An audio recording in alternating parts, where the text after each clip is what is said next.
மிதுன ராசி அன்பர்கள், மிதுன ராசி அன்பர்களுக்கு இந்த மார்கழி மாதம் பார்த்தீங்கன்னா, மிதுன ராசியின் அதிபதி 1க்கும் 4க்கும் அதிபதி பார்த்தீங்கன்னா விருஷகத்தில் இருக்கிறார், கூட சுக்கிரனோட 5ஆம் அதிபதியோட.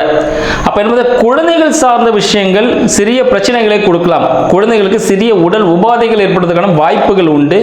இன்கேஸ் குழந்தை பாக்கியம் இல்லாமல் இருக்கவங்களுக்கு மருத்துவ உதவியோட குழந்தை பாக்கியம் ஏற்படுறதுக்கான வாய்ப்புகள் உண்டு. நீங்க குடும்பத்தோட சுற்றுலா சென்று வந்தீங்களா, அப்போ கூட பார்த்தீங்கன்னா உங்களுக்கு சிறிய சிறிய ஒரு கடன் ஏற்படும். மன உளைச்சலுக்கான ஒரு மாதமாக இந்த மிதுன ராசி அன்பர்களுக்கு இந்த மார்கழி மாதம் திகழப்போகுது அப்படின்னு சொல்லலாம். உங்களுக்கு 8ஆம் அதிபதி பார்த்தீங்கன்னா உங்களுக்கு 10ல் இருக்கிறார்.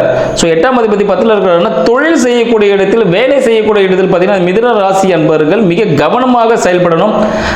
விபத்துகள் ஏற்படுவதற்கான வாய்ப்புகள் உண்டு. ஆனால் மிகவும் கவனம் தேவை. எந்த ஒரு பொருளையும் கையாளும் போது பார்த்து பக்குவமாக கையாளுங்கள். சேம் பிரச்சனை பார்த்தீங்கன்னா இங்கே கோர்ட்டு கேஸ் வழக்குகள் எதாக இருந்தால் அது ஒரு அழுத்தத்தை ஏற்படுத்தி ஒரு முடிவுக்கு வரக்கூடிய ஒரு காலகட்டமாக இந்த மார்கழி மாதம் மிதுன ராசி அன்பர்களுக்கு இருக்க போகுதுன்னு சொல்லலாம். திருமணத்திற்காக காத்து கொண்டிருக்கிறவர்கள் வரன் தேடி வரக்கூடிய ஒரு அமைப்பாக இந்த மாதம் திகழப் போகிறது. நன்றி.